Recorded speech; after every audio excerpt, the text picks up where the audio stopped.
Hi everyone, Ariel from Appfigures here, and we have a really cool, a headphone. We have a really good chat today. I know you're expecting a guest, and a guest is coming, so I'm going to talk about the EU, but I'm not just going to cite rules.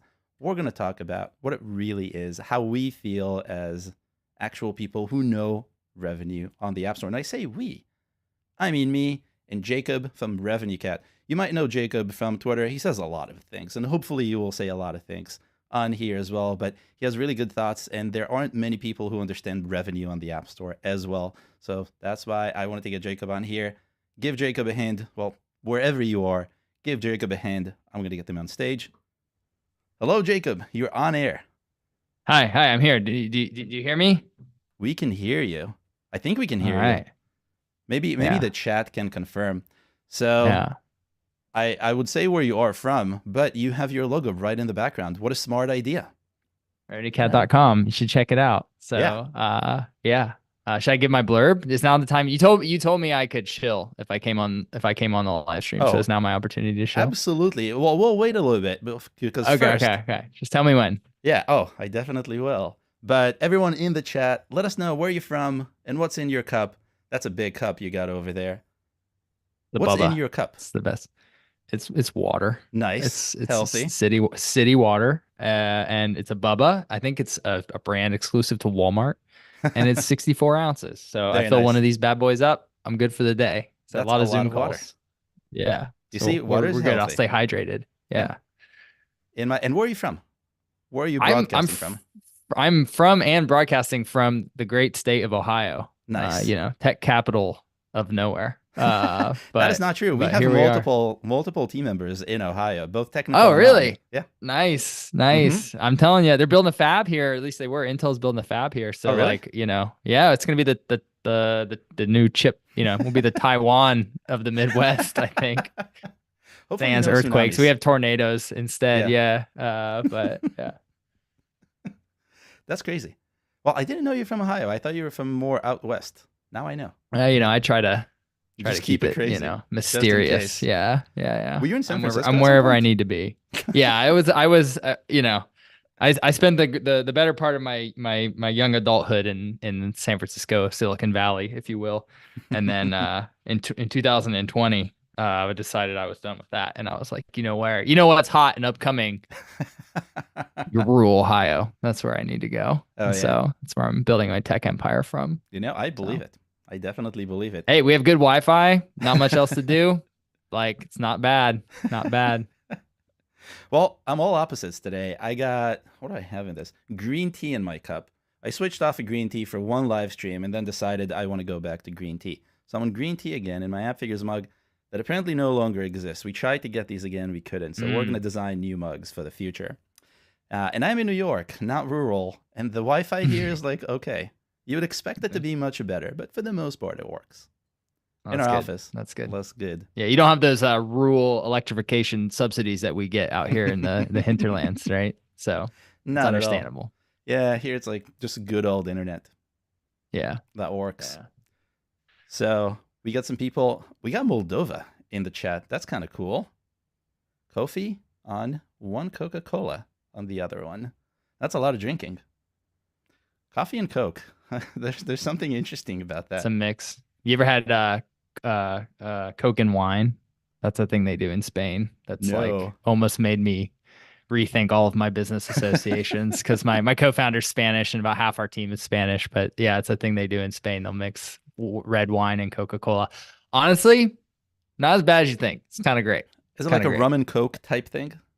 I mean, you got to try it to really understand it, but they even sell it. You go to a bodega equivalent or whatever. Yeah, you can get a 2 liter of half wine, half Coca-Cola. It's not Coca-Cola. Yeah. I think a Tinto Verano is what it's called. Summer wine, I guess, or I don't know, whatever.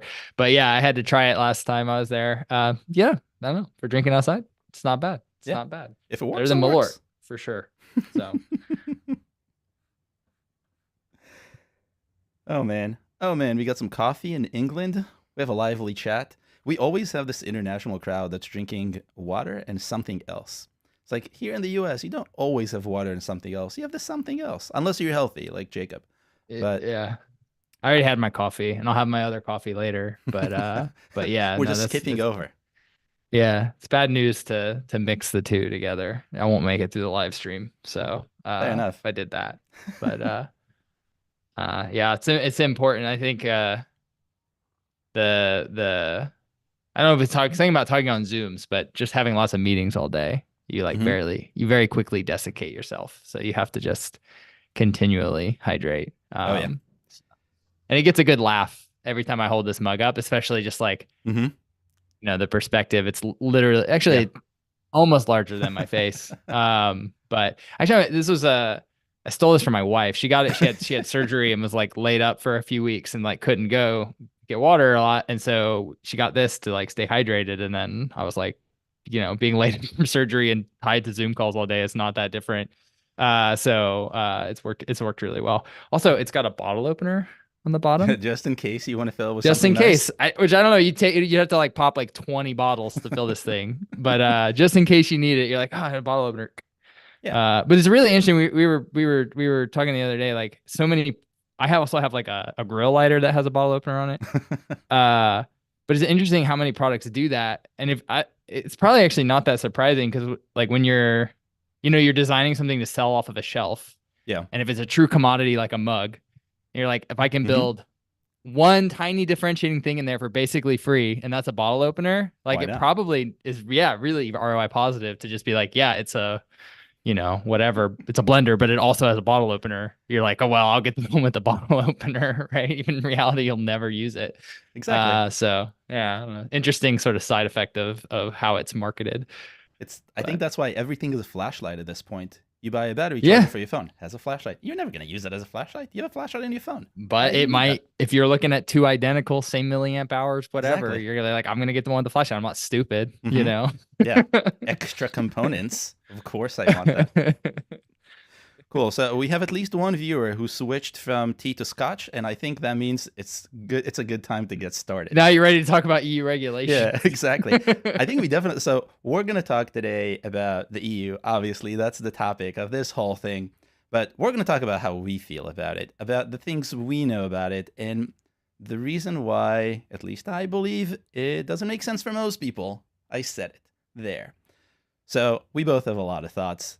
We're gonna try and share time sharing our thoughts, but we're also in the chat. So if you have any thoughts you want to share with us, or any reactions to thoughts, or really anything else, as long as it makes sense, of course, drop it into the chat. And we're broadcasting on multiple Twitter accounts, on LinkedIn, on YouTube, and I'm pretty sure most of those are gonna funnel into the YouTube chat.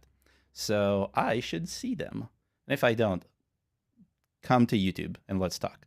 But yeah, if you have any thoughts, if you want to share anything, just let us know in the comments and we'll react to them. But all right, so we got to start at the beginning.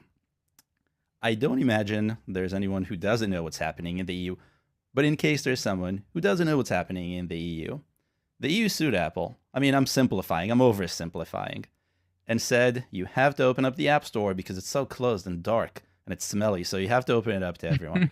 You have to allow third-party app stores to exist natively on the App Store and be safe and everything.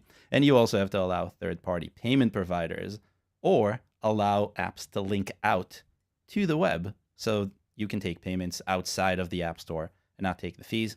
And Apple said, okay. I mean, well, like, okay, but Well, they said okay after they were complied by the force of law. They did. I'm simplifying. I'm oversimplifying. So they said, okay, but, and the but is you can have a third party app store. You can go out to other providers for payments. You can link out to the web if you sign our new business terms. And one of the biggest side effects, maybe side effects we'll call it, of the new business terms is that every interaction with a user, and I'll explain what that means in like a split second, will cost you €0.50. That's it. Per year. Per year, exactly. And that's it. That's it. Just Easy, a little right? bit. It's a technology fee because there's a lot of technology that goes into this. So we were thinking, okay, €0.50 for every initial download. Great. But it's not just that. It's €0.50 for every download and then every download per year. So they can have multiple downloads, but a user will really just download your app the one time or when they switch devices. But then the next year, it'll happen again, and you're going to have to pay another €0.50 when they get it off of their other device into the new device, or if they decide to download an update that you created. So it's a whole thing, and it evolved since then. Now the EU is trying to get Apple to not do photos by default and allow downloading apps from the internet. And Apple is complying with at least a half of that, to my knowledge. And at the end of the day, it's like, does anyone need this? Yeah. And that's what I'm gonna. What do you think? Your turn. I was just thinking, like, how do we break this down? I think there's like the implications and the what developers should do, with regards to Apple and Google's response to the DMA. I think there's like the meta politics of the European Union and their quest to, because I mean, you kind of did simplify and said like the EU sued Apple. Well, it wasn't just that. It was Daniel Ek, I think, largely from Spotify, which Europe's like probably one of their most successful digital goods apps of the, I don't want to brag. I don't want to be but the US is dunking on Europe right now in terms of like big companies we've built on software. And so they've got one good one, or not, they've got more, but like one of their best ones is Spotify. Spotify was like, hey, government, can you help us against Apple? Because we want to be able to, we don't want to pay 30%. We can't, like, whatever. Like, and that was kind of the start of it. That was like in 2019 or 2020. It was a while ago, like 5 years ago. And they had this whole, like, they did it smartly. It wasn't just they like quietly lobbying the European Commission and European Parliament. They also, like, they made it a press push. They had a website. They did all this stuff to like make you feel the plight of the, whatever their market cap is, right? $1 billion company being beat up by $1 trillion company. And so, and fast forward, it's taken all this time. There was like, I forget even the whole timeline of it. There were lawsuits. And then eventually the European Parliament passed this Digital Markets Act. And then Apple had a certain amount of time to comply. And then finally this year, Apple and Google have both released their compliance plans and are actually into the fourth phase, which is now what you were talking about, us like reacting to them as developers, but then also the EU and the European Commission reacting to them and being like, well, actually, no, like you didn't, like Apple read the law, was like, we are going to comply with this in the like narrowest and most beneficial to our interest way possible, which like, that's what entities do. Exactly. Like they don't like they're not interested in fair competition in the European Union. Like that's not their primary bit. Their primary bit is like winning. That's just how companies work. Like, don't be surprised when they do that. And so now we're in this like debate phase. Like, well, one, there's like, as you were saying, what should we do? What should developers do? And then secondly, there's like, what happens now? And the interesting development since like when Apple released their compliance plan in February to now, or January to now, is sort of like, and this is where I get really worried. It feels like it's spiraling in a lot of different directions. Like you were saying, delete, like Apple's going to, or the EU is going to require Apple to allow you to delete the Photos app, which is like, so why? Why are we doing this? Like, what is this for? Like, who does that benefit? Right. It's such a like, and my take on it is just that, like, I don't know, we've invited a bunch of like, frankly, bureaucrats who don't understand technology, who don't understand business, and now they have a weapon to basically get in bed and make changes to private companies' stuff, ostensibly on some mandate to promote competition. But it's like, why are we promoting competition? Well, it's to help consumers. So you have to ask the question, like, is this going to help consumers? And like, it feels like quite a bank shot at this point, like to see if like this is actually gonna help consumers. So I don't know. Where do people want to dig in first? Do you want to talk about the like developers, the calculus they should be making on the core technology fee? Yeah. Because like, I don't know. I think that's interesting enough. We were talking about it a little bit before the stream. I think that's a good starting point. I think that's a good starting point because you have this sort of balancing act between the rules say that you have to pay that €0.50 for the first to download and then every year after to maintain that user. But they also say that up to 1 million users, you don't have to pay anything. And I think that was Apple's gift to developers to kind of get most people to leave them alone so they can go and attack the people who actually attack them, like Spotify, who gets more than 1 million downloads. And so for most people, it kind of seems like it's not going to be a big deal. That's what we started talking about yesterday before. But it kind of will because of the evil way that Apple structured it. And I'm not saying evil in a bad way. I'm saying evil in like a evil genius kind of way. Yeah, I mean, but narrowly Hmm. implemented to protect their interests, Yeah, right? exactly. And honestly, kind of protect developers' interests too, because they're like, listen, like Oh we yeah. don't, you don't need to do this, like Hmm. you shouldn't do this, because like within that, like, so, so you're talking about the core technology fee. It's basically a per download and per update per year charge. And if you accept that, you're allowed to do certain things, right? You're allowed to now link out for alternative payments. You also pay less on in-app purchase fees. Okay, yeah, that's also And true. but it's not substantially less. Hmm. Like it's maybe a few percentage points if you're in the small business program. It's not a Yep. huge difference. But as you also said, you're exempt for that first million. And is it million in downloads? Like it's million in downloads, right? Yeah. So $500,000 in fees. Yeah. Which like Official. for probably a lot of apps is fine. Indies, but we were talking on before the show, like what is that? 1 million downloads? Just downloads, raw Hmm. downloads in a year is like a few thousand a day. Which like I don't know exactly Hmm. where that would put you on the top ranking charts, but it's like it's not in the top 5, right? Like it's Not at all. Not at all. yeah, there's a lot of apps like at or above that or very close to that. Hmm. And obviously it depends on what your app is and like how mass market it is and like and all of that stuff. But like that million downloads is not super hard to hit. Hmm. And then on top of that, that's just downloads. So like after 1 year, how many people are updating your app that next year? I don't know, conservatively, maybe half of those, Well, let's say right? So that 70%, compounds. because I think Yeah. that's more realistic. Also, that's what you would want. So this is a disincentive to keep your users engaged. You're like, download my app And, go and away releasing quick. app updates. Yeah. Right. Because I'm you're not like, I'm not gonna going to release an app this. update. I Like don't that's have the going to money cost for me this. half a Yeah, million dollars. Right. exactly. And it sets for the first time. And this is really the difficulty of it is it sets for the first time a way for an app to be underwater if they don't produce revenue. Hmm. Like most apps, unless they have, some back end cost, which a lot of apps do, but like unless they have some back end cost or some like fixed cost of delivering goods, you can release an app that's massively popular that makes no money Hmm. and there's no harm. Apple bears all of the risk for that, right? Yep. What is the risk? There's costs in distribution, which is non-trivial, right? If your Hmm. app's 200 megs or a gig and you're At that scale, yeah. distributing thousands and thousands a day, like I wonder, like, there's got to be so many viral apps that Hmm. like Apple has just lost a ton of money on just paying Absolutely. just for the CDN charges, right? Think about push But notifications and everything else that's going oh on. yeah, that too. Like, there's Hmm.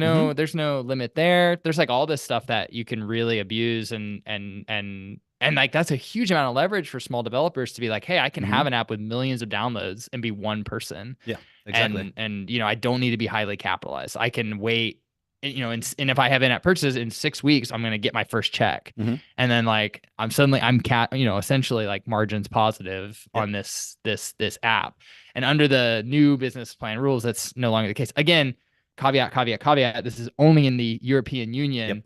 which like there was, we were debating it was Apple or somewhere. It's come out On that the Twitterverse. this is only 7% Hmm. of Apple's of App Store revenue is Yeah. actually from not just the EU, because like when Apple says Europe, they include Middle East and they call it EMEA. So they Yeah. include a lot of stuff if you look at their like public numbers. But if you actually break down what companies are inside the EU or economic area or whatever, Yeah. it's 7%.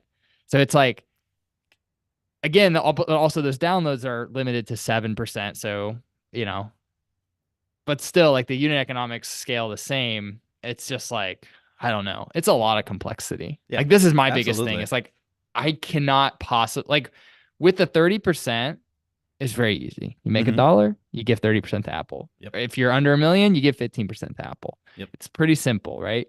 You don't have to worry about too much. You go like, it sucks. Like nobody wants to give away their revenue, but Mhm. like you can't complain about it not being predictable. Yeah. Right. It's very clean. It's very easy to understand. It's very easy to model.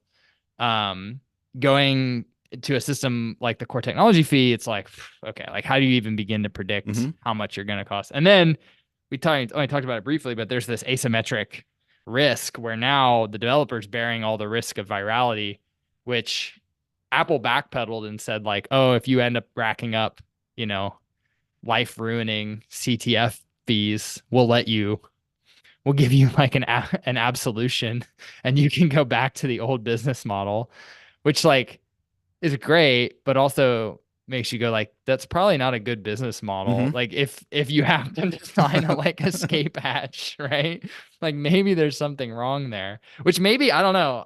Do you think that Apple's playing like 10-dimensional chess, or are they just kind of like more, is it less thoughtful than that and they're just kind of like blundering through this? I can't really tell.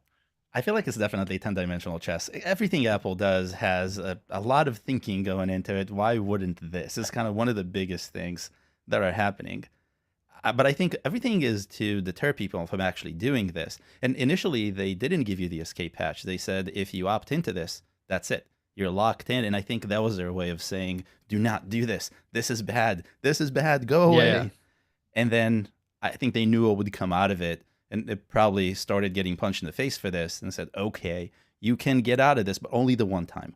Only I mean, the one they time. have to make it if you can seamlessly switch back and forth, then the CTF essentially doesn't exist, right? Because you Yeah. can basically just like optimize and switch into whichever one's going to be In a better for way, you on yeah. that given year or whatever the switching rules are. So there has to be some latch to it, but come on, like why? But Like, yeah, then also my concern is, so they have this escape hatch. It's not really codified in any way. It's you have to email someone and hope for good.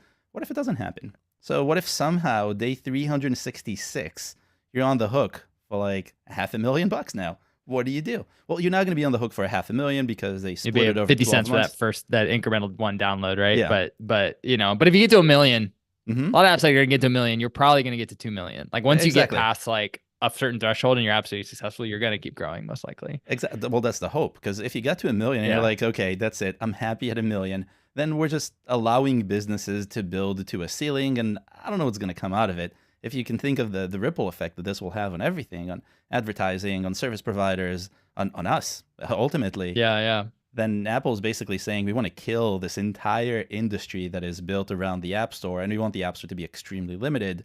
But then there's no incentive to innovate, so the apps are going to suck along the way. Yeah. I think that's the problem. I okay, so let's say they are playing 10-dimensional chess. Mm-hmm.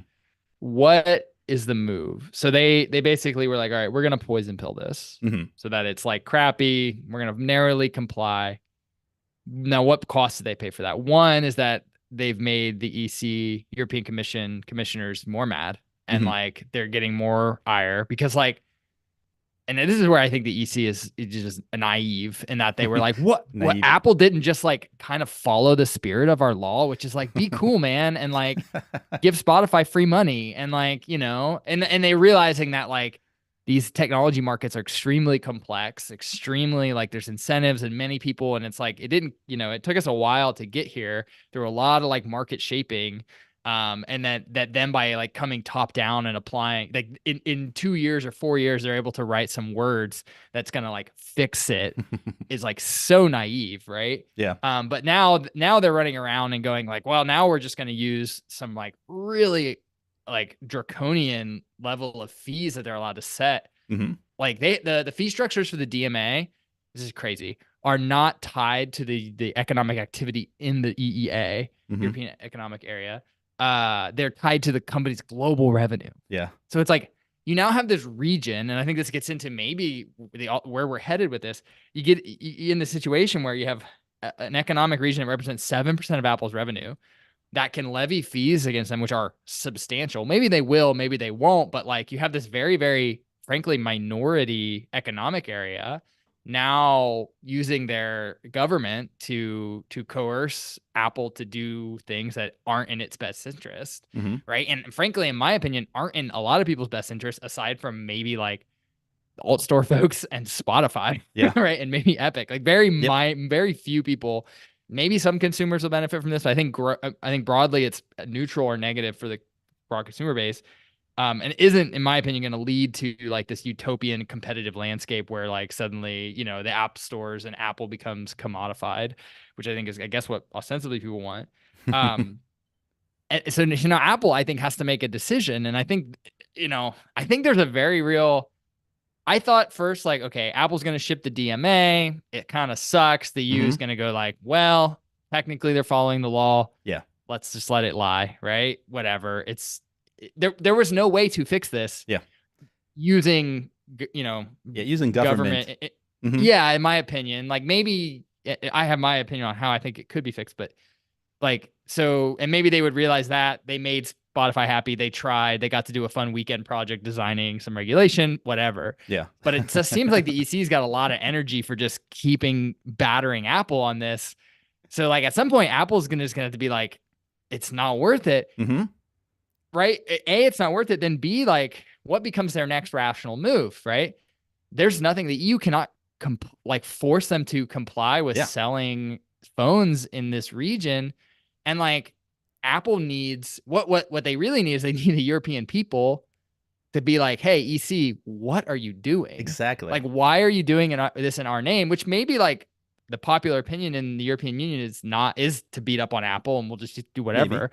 And if that's the case, enjoy your Xiaomi whatever phone because like we're gone, right? Like you don't get to have American designed phones anymore. Mm-hmm. Well, built in China, American designed phones. Yeah. And like if I were in Tim's shoes right now, I would think very heavily about it. It sucks. It's not good for developers. It's not good for anybody. But like if I don't know. On the flip side, like Apple's been selling in China for a very long time.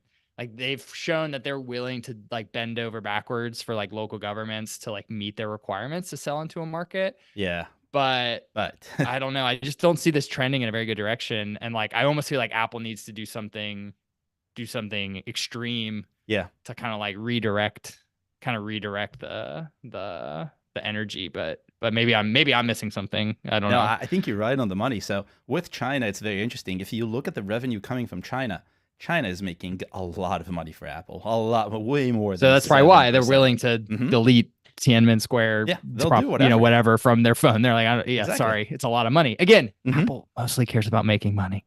Everything that about making at that scale, what else can you care about? It's too yeah. Like you wrap it in some other values and things like this, but like.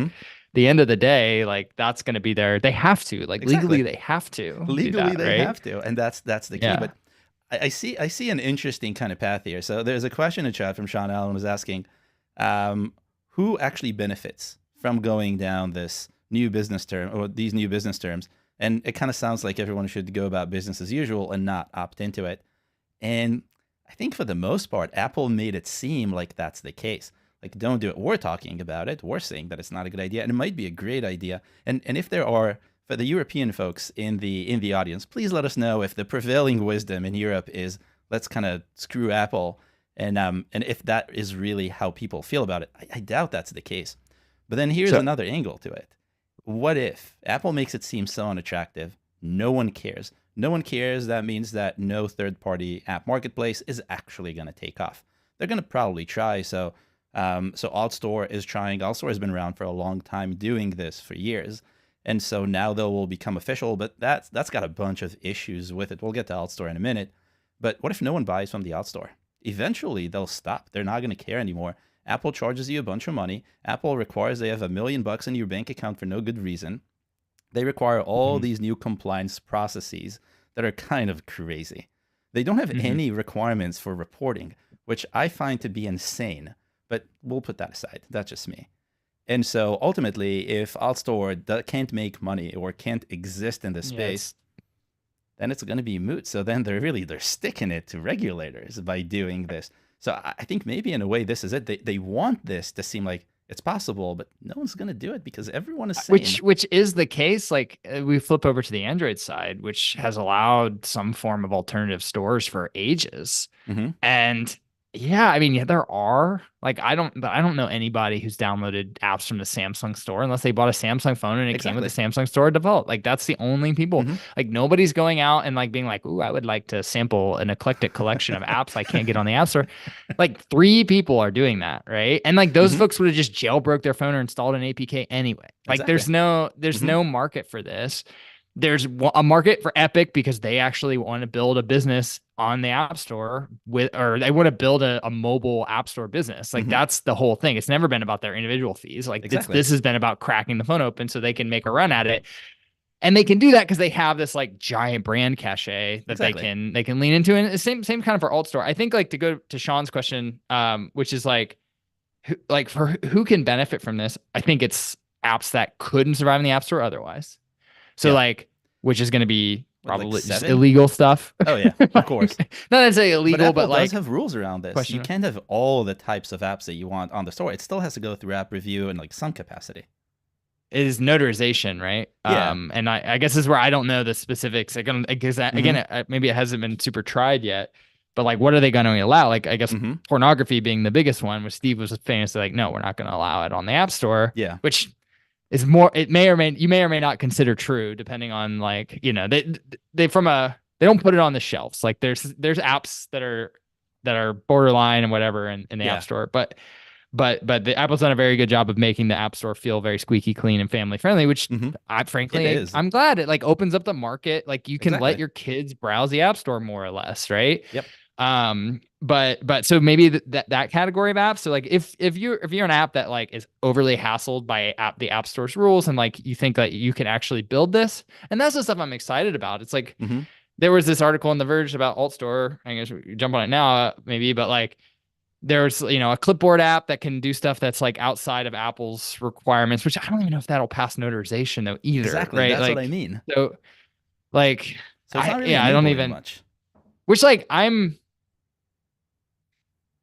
here's what I think. Like I'm sympathetic to the argument that like you should be able to, if you own a device, like there should be a world where like you can own hardware and run software on it, and it should be open and it should be free, and like it's important for the next generation of script kiddies and people building stuff, and it's important for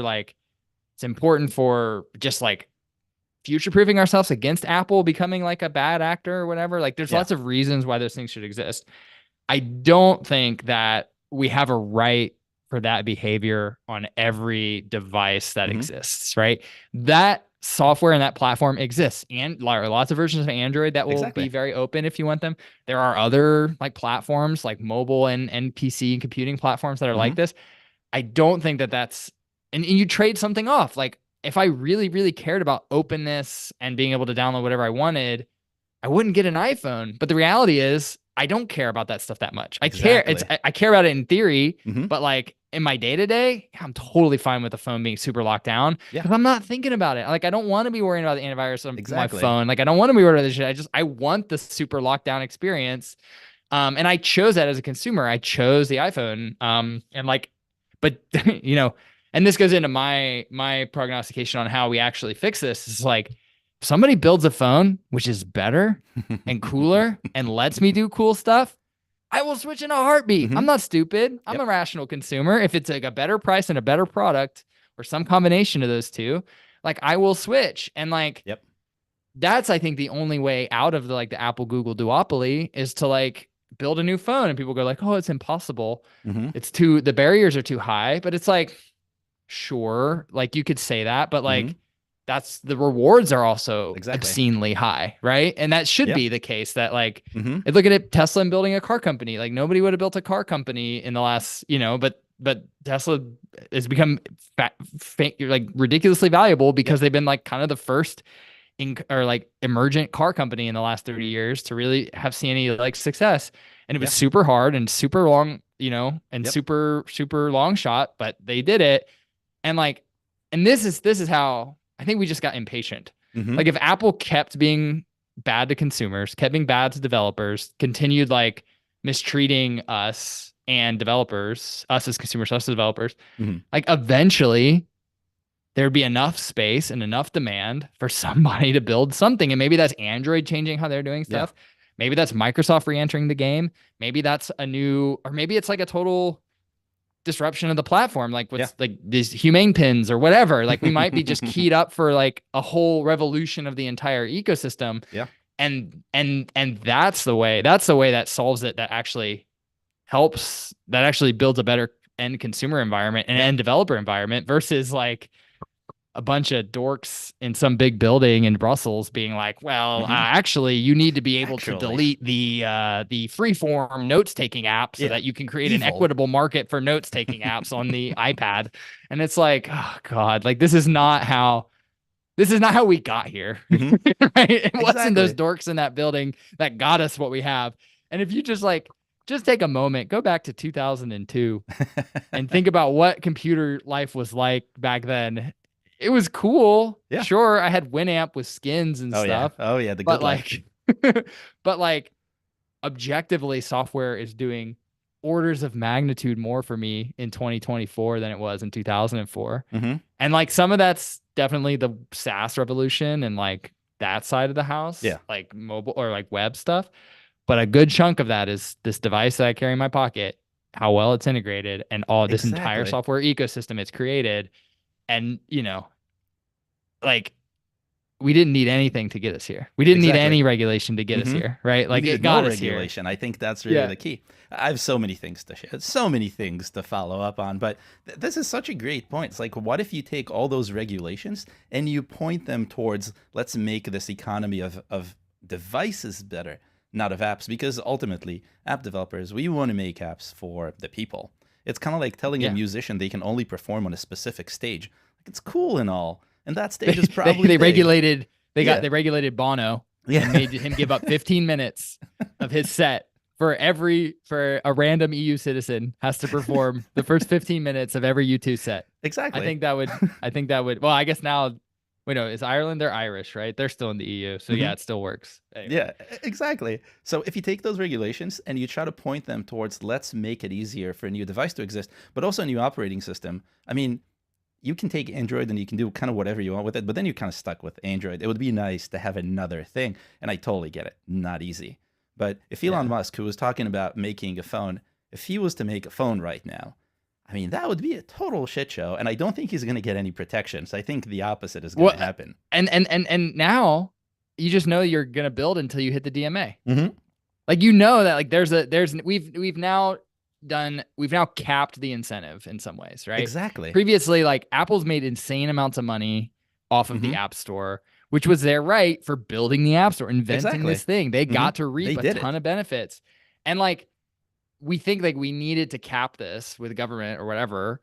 But the reality is if like some companies making bank and delivering a crappy service, and like somebody else is going to undercut that profit margin at some point. Somebody's going to look at that profit margin and go like, wow, I could do that better. I want that profit margin. And they would go and get it. But now, I mean, if Tesla or OpenAI or Humane or whoever starts to think about this, they will fall under these Digital Market Act regulations at some point.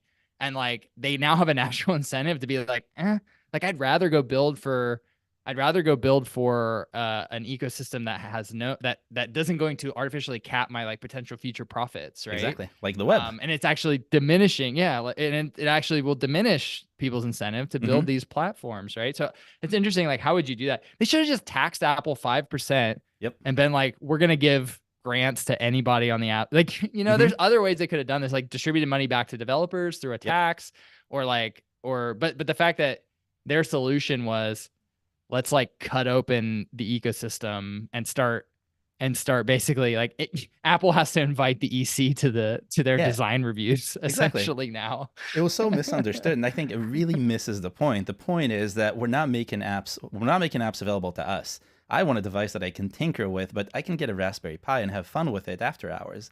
Ultimately, the iPhone is for my mom. She doesn't need a ton of apps. She just needs entertainment stuff and stuff to keep her for whatever work and stuff.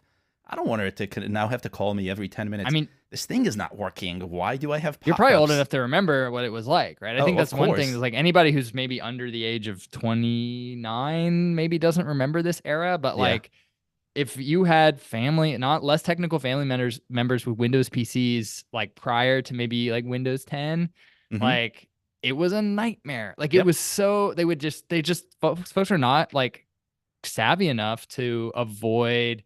They weren't just the devices were not consumer friendly enough to be used by mass market. They weren't, and they would just degrade, and people would get malware and like not even malware, like stuff in between. Like, grandma's got 50 search bars in her browser now or whatever, because she just goes like click, right? And like if you don't, I mean, maybe Gen, millennials and down, then maybe that's not a real problem anymore. So maybe it's a problem that we'd age out of anyway as people become more tech savvy. But like there's I think we've lost sight of what benefits all this all Exactly. this like default lockdown has Mhm. brought us, not just as a society and obviously the harms avoided for those people, but also like by making the devices safer, by making them more user friendly and a place where people feel like they can be safely and not get ripped off, which there's scams on the App Store. We shouldn't forget about that too. But like we've created a market, Mhm. right? Because people feel safe. And it's like, you probably think about this too, like people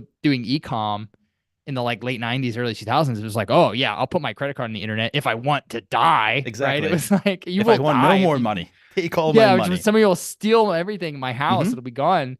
And that obviously that wasn't the reality, right? It was But early, like in the early days, it wasn't yeah, far from maybe that. was it But ever though? Like, oh, it or was was it just like a awful. thing? People would get scammed and their credit cards would get drained. I don't know. I think it I didn't happened have enough one. times that It didn't matter. It was either true or a rumor or whatever. People didn't do it, but then it took time. But then eventually people felt comfortable spending online, and then now we have this massive e-commerce segment, Mhm. right? And that comes on the flip side of people learning to trust their banks and trust certain processors and like all this stuff. And if we jeopardize that, I just don't see like Yeah, it's just gonna be that's damaging to the App Store, that's a right? great segue into talking about, is this actually going to make developers more money? Not even talking about the expense, that $500,000 that comes with. Before I jump into it, we're on YouTube, and I'm an optimization guy, and I have to say this, but if you're enjoying what you're seeing so far, give our video a like. If you like everything that Jacob has to say, for Jacob specifically, or also if you know what Winamp is and you have a favorite skin. If you have that. Here, I recently got I Winamp running on my computer just a couple of weeks ago no again. way. Yes, I just had On a to. Mac or on a PC? On a PC, not on a Mac, but Oh, it was so awesome. So awesome. that's amazing. Like the old binary or like Mhm. something recent? I think it's the old Oh, binary mixed up with something else. It's probably bad for okay. my computer, but I liked Yeah. it and it was good enough, and I know how to fix it just in case. So That's give the amazing. video a like. I'm counting those likes. So if you're thinking, let's give this a like, please actually Yeah, if we get do it. 100 likes, they're gonna repeal the DMA. So Yes. I don't know. That's something I don't know Ariel at set up 100. today. I was more when I was talking to Tim. We were talking about it like 1,000 to 1,001, something 1,000 like likes that. and Tim will pull out of the EU. Exactly. That's it. Just hauling out. I mean, for 7%, it should take even less than 1,000 likes on my video. But you never Yeah. know. But here's the real thing. So I'm a developer. I'm saving a few percentage points now because I'm sending my traffic to pay online. Something you know about because you have a new product that will actually make that easier. I think, right? Should I pitch it? Is it a good time to Yeah, pitch now's it? a good time. Yeah, sure. I'm trying. I'm setting you up I'm trying. here. I need to nuance my take because I think I come off as being like, I just love Apple and want to give money to Apple, and it's like, no. Obviously, like if you ask me what I think what's the best take rate on IAP for developers, it's 0. Like Mhm. that would be the best for developers. Long term, I think Apple would just not do the App Store anymore because they wouldn't care. But like, and that would be bad long term. But short term, like I want better deal for developers. And like. And if the DMA can bring us that, I'm all for it. I'm not sure I see It that. cannot. So anyway, It cannot. I just I don't have see high how. hopes. You know what? I'm an Yeah, optimist. exactly. I'll try to hope that maybe this will all be better. And I'm just freaking out. But in the meantime, I'll act like I know what's gonna happen. But on that, yeah, we just released this thing, RC billing, which is like the ability for it's a beta, so like it's half done, 3/4 done. Missing some key things yet, but it's usable. To allow developers to take payments on the web. And that's to say, like, I think that's actually a good thing. Like, I think developers should have, and consumers should kind of have a choice. Like if they want to buy on IAP or if it's better for them to buy on web, that's okay. And actually to some degree, I'm like, okay with some amount of steering there.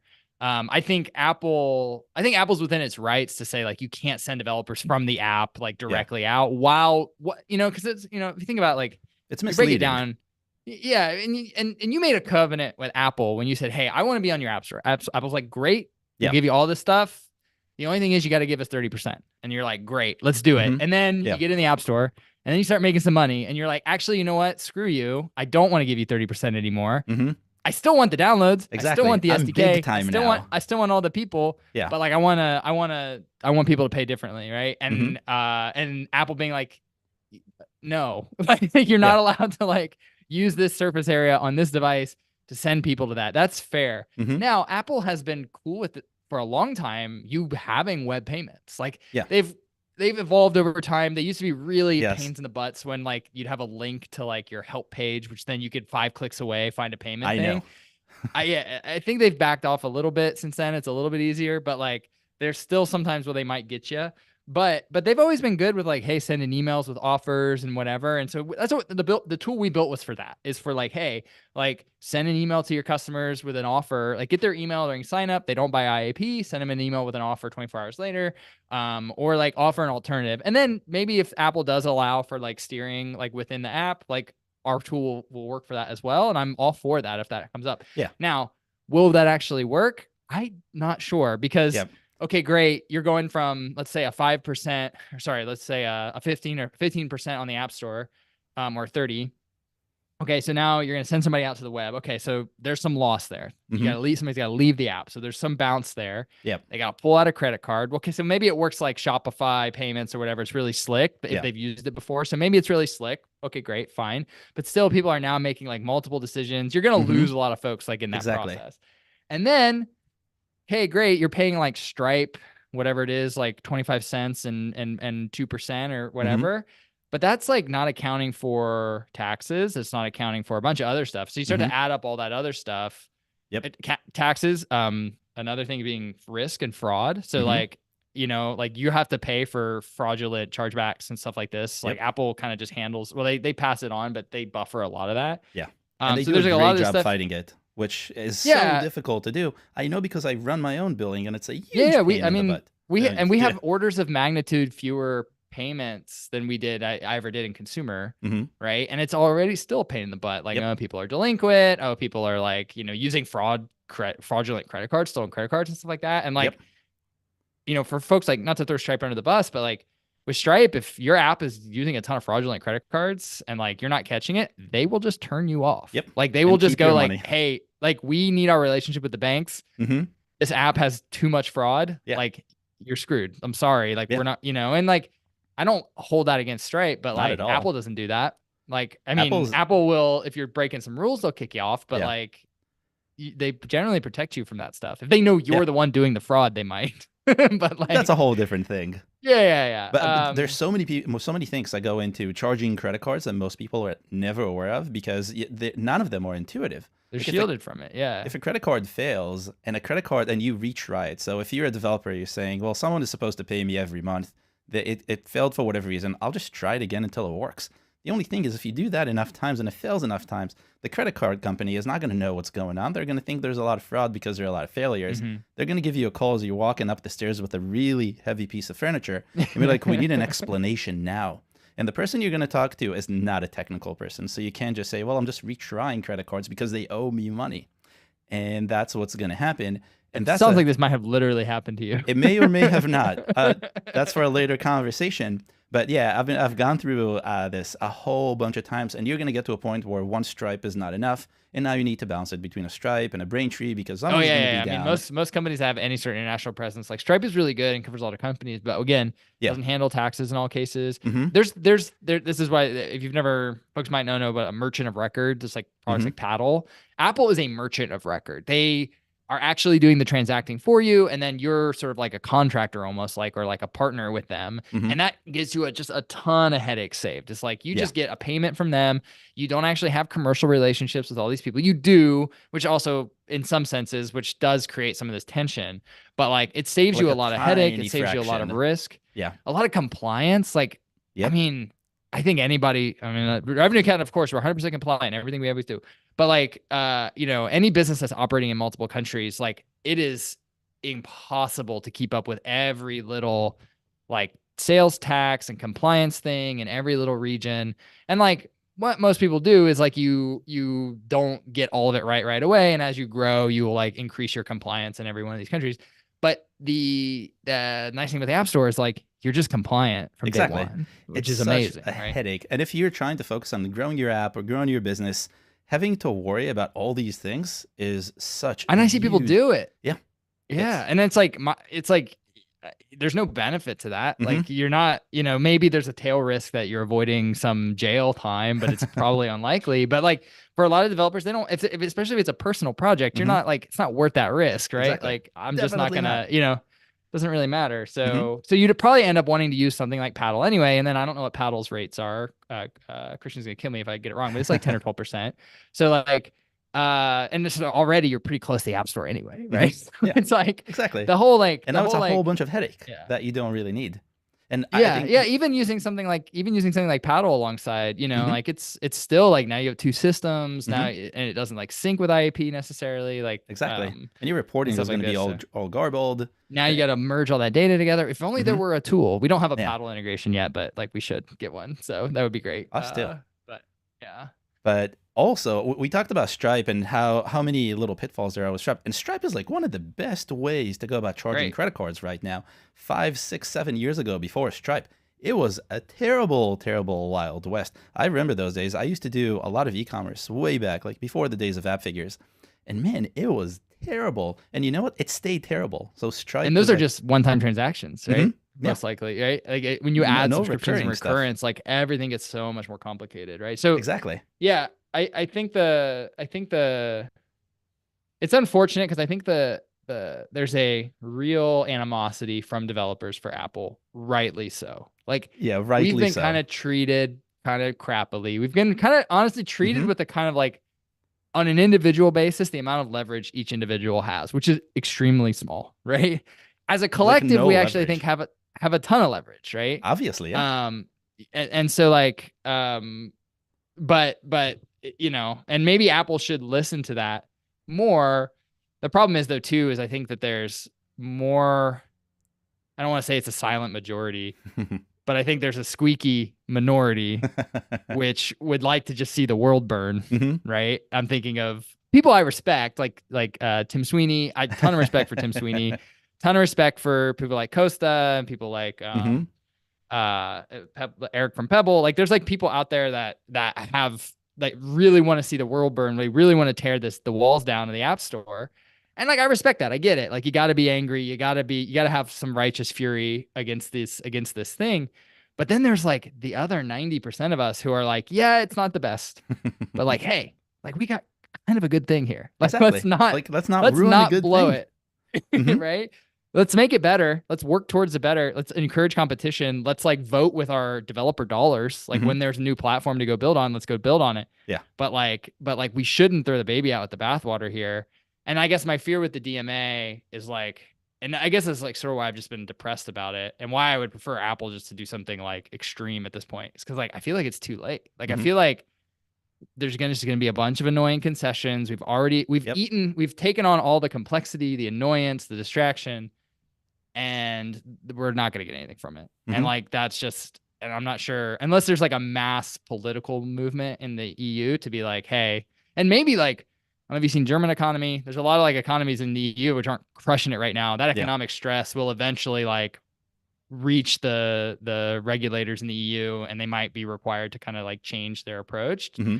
But the EU's, I don't know, a lot of European friends, colleagues, it's Yeah. a very different place, very different like mindset. Very true. And so Very like true. they're welcome to govern themselves as they will, but they may not just have the nice fancy magic glass phones from America. I don't know. So I It's have not two as right. It's not as questions. right. I have three questions before we leave, Okay. because we're getting down in time. So when this was first announced, I was like, this is going to be a mess for a little bit.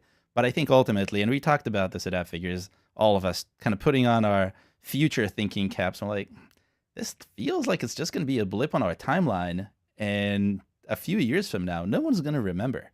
And the few of us who will remember this because we're in the business, are like, oh yeah, that was such a dumb idea. It didn't matter. Right. Do you think that's going to be the case? I can't think that the energy and focus it has right now is sustainable.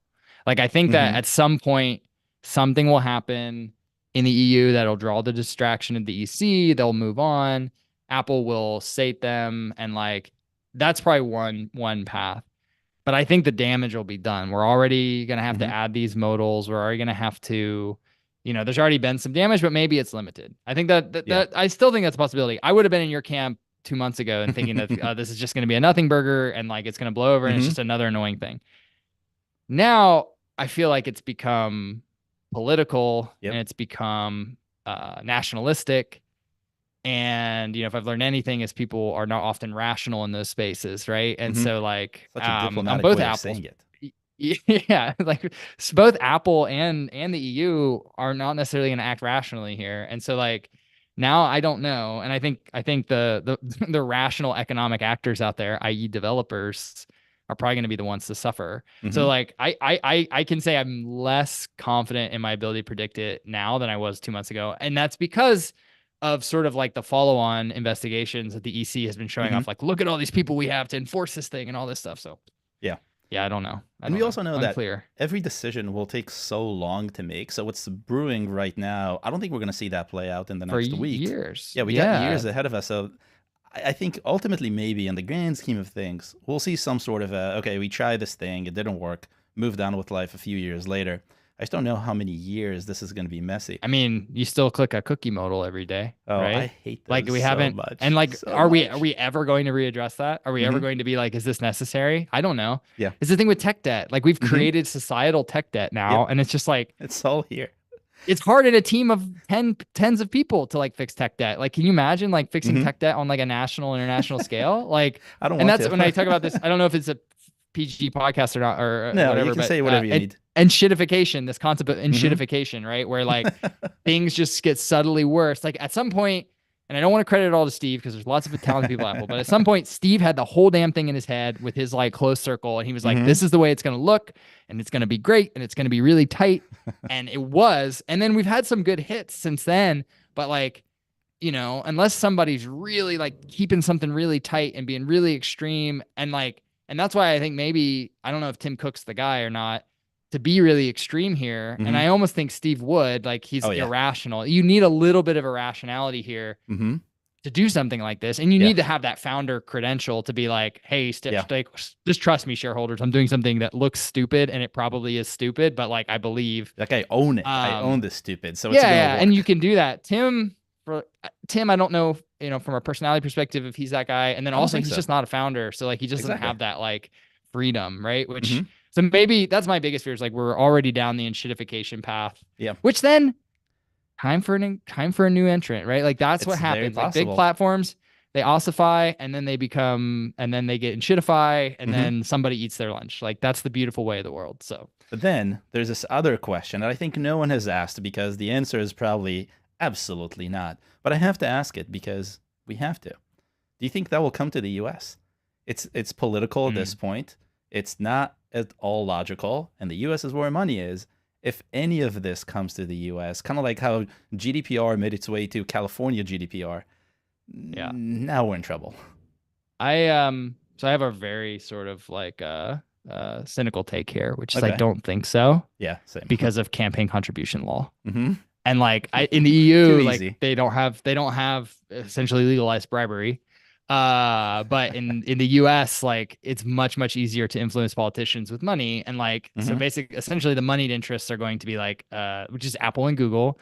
Obviously they don't have as much love in the red state contingent that might want to punish them for being in a blue state. But like, the red state people, if they don't support Apple directly, they own index funds and things, right? Of American companies, right? We are all economically, and this is one of the beautiful things about being sort of like an unrepentant capitalist and free market person. It's like, it's inequitable and whatever, but like we can all agree on making money, right? And we can all agree as a country of like, we want these economies to do well. And we think that like, we're only going to do regulation if we really believe it's necessary for the like greater growth of these sectors and things like this. And I think, maybe you could argue, I think you could very well validly argue against me and say that that's actually bad and it's going to cause more harms. And I might not be able to defend that, but I think in the US it's going to be much harder for something as aggressive and broad reaching as the DMA to pass. There is a I forget what it's called. It's not DMA. It's another one, Open Markets Act in the US that's gone nowhere. Like, and so it's like, also way different ultimately. Yeah, it's more narrow. It's actually maybe a better written. And then we also don't have this concept of the European Commission. Have you ever read about the European Commission? It's the scariest. I've never heard about it. I'm learning all about Europe this month. Same. But like, it's like, oh yeah, we just have this giant building of people who who like do government. I'm like, what? Do Yep, what? pretty They much. just do. It's like this like giant bureaucratic apparatus of executive function, and it's like, yikes. Like, I Hmm. mean, we have those too.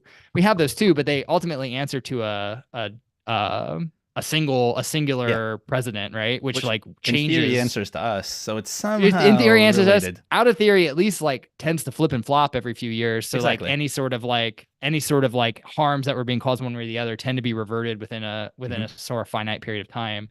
um, versus like this sort of like Yeah, independently high momentum organization which doesn't have super close like political things to answer to. Which I don't know. It's a great, it's an experiment. They run their system, we'll run ours. But yeah, I think in the US, I don't know. It depends how the election goes. I think if we end up yeah, same party, like maybe there's momentum and they keep the momentum they're going, and maybe there's interest there. I think if it flips, I think it's much less likely for it yeah, to amount to anything. absolutely. They'll be like the saber rattly, like we're going after big tech because they like Hmm. censor, my posts or whatever.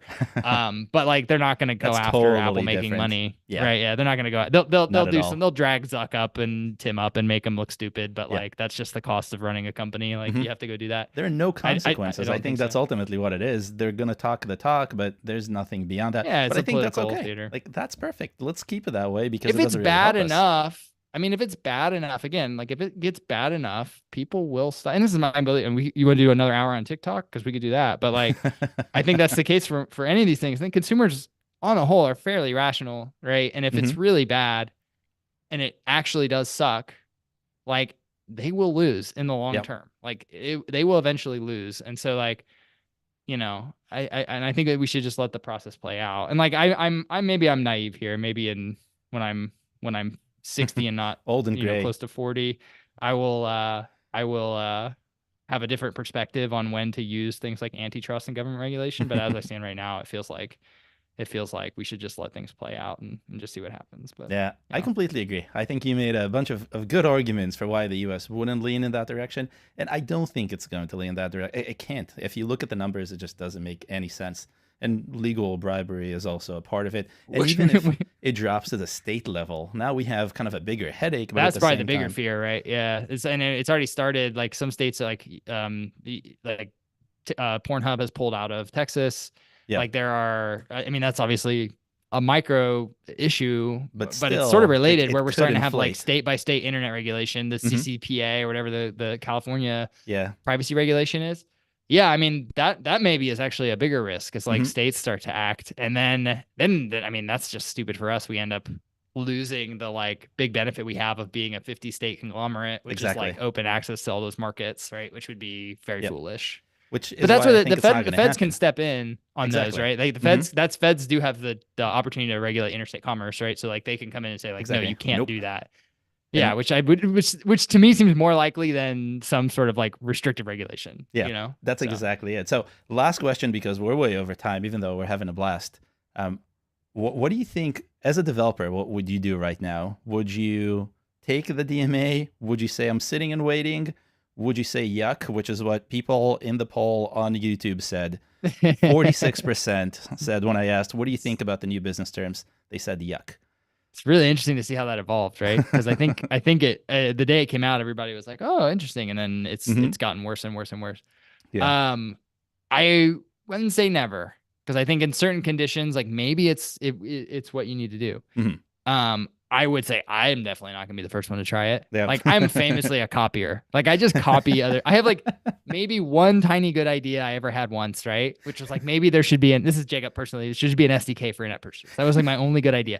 Everything else was like just copying what other people have done well, right? And I think as an app developer, you should do that same thing. Have your one thing like Hmm. your one. If you're slopes, skiing. If you're like whatever, like you have one key insight that you should really, really hold dear. Everything else, like you don't need to necessarily innovate on. So like wait, see, get some evidence from Hmm. people. You're not gonna get any. There's no first movers advantage here. So Exactly. just like wait. I would just wait and see.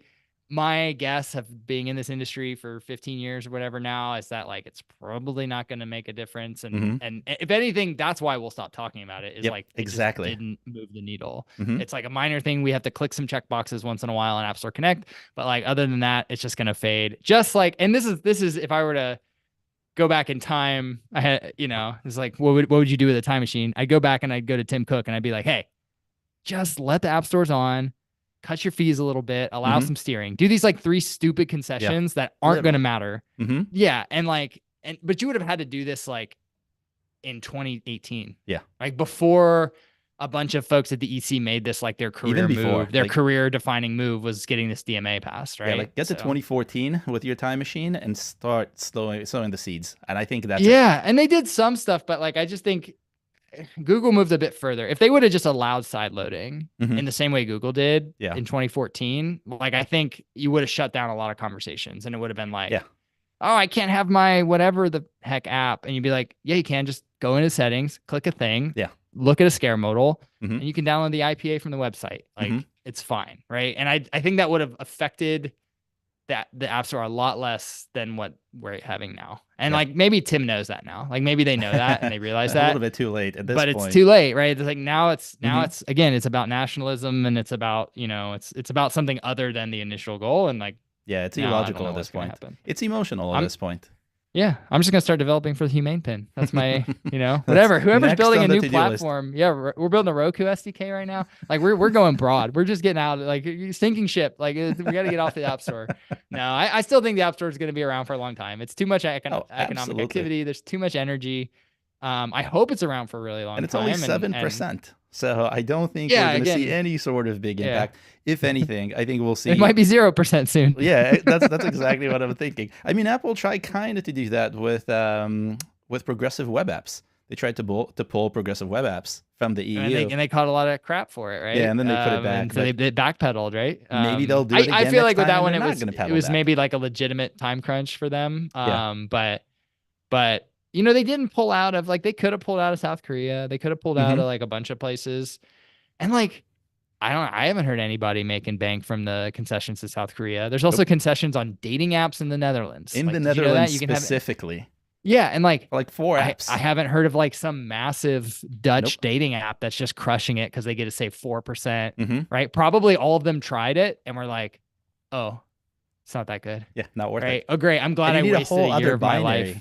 So that's totally useless. Oh, I think really? from a marketing so that one's DOA. So that they beat that. They exactly. didn't even have to do that though. They could have just been like, whatever, and it still would have been like immaterial, right? Yeah.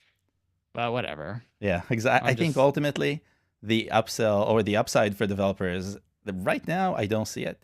Maybe in 6 months, developers will be like, "We're making so much more money. Come join us." I'll eat my hat. I'll eat several hats if that happens. I'll send you Appfigures hats so you can eat them. I will eat an Appfigures hat live on stream. Perfect.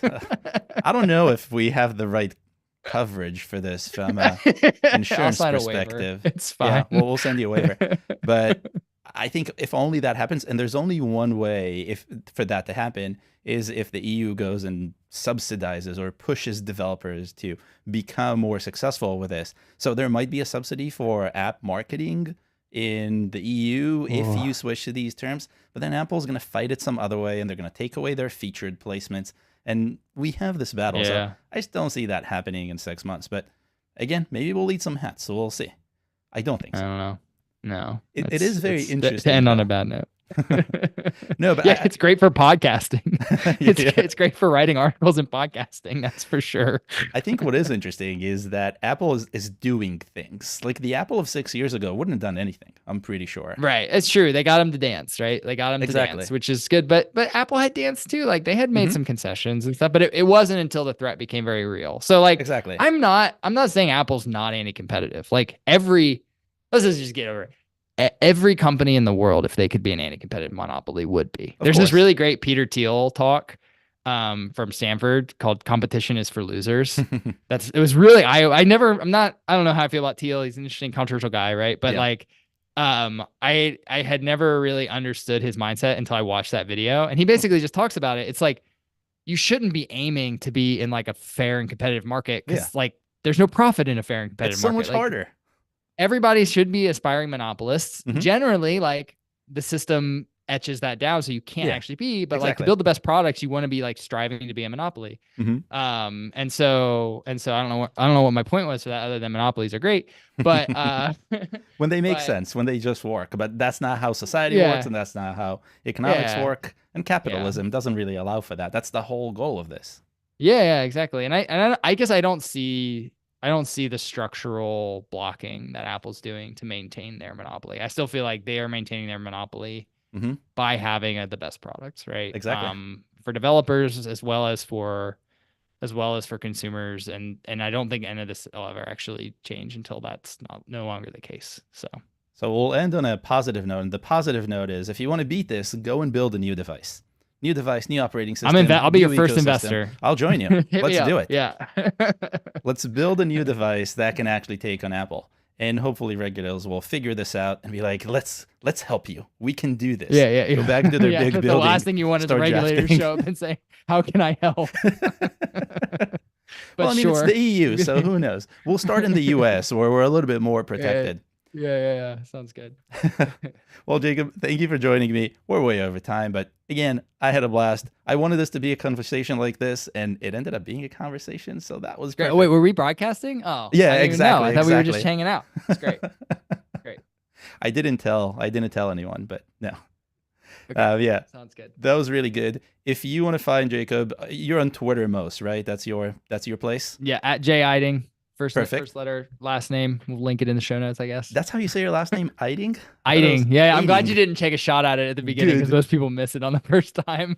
I go by first names. It's easier. Everyone messes up my name because you can say it multiple ways. When you didn't try it, I was like, oh, Ariel, he's good. Like he knows. I've done this before once or twice. Yeah. So find Jacob on Twitter. I actually put a link to your Twitter in the show notes, so that's even easier. Go find. You have to follow Jacob if you're on Twitter. You just have to. If you want to like be dragged into my madness. There's a lot of madness. I actually like it. I think it's madness that's kind of structured. Depends. Some tweets are weird. Depends on the day. Lie. Yeah, depends exactly. on the day. But thank you again, Jacob, for sharing your opinions. If anyone wants to find me on Twitter, you can also find my link to Twitter in the show notes. And if you have any questions for us, leave them in the comments. I'll browse the comments later and answer. And I say this for every live stream, and I do it for most live streams. So hopefully this is going to be the one. But that's pretty much all we got. Again, Jacob, this was awesome. Let's do this again. We need to find another topic. Maybe in 6 months we'll need to eat hats. But even we'll do a check-in. Yeah. If we don't have to eat a hat in 6 months, we'll eat a cake.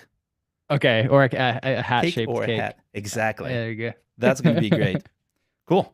All righty, everyone. Thanks, Ariel. I hope you enjoyed it. Jacob, thank you. We will see you all in the next live stream. Bye.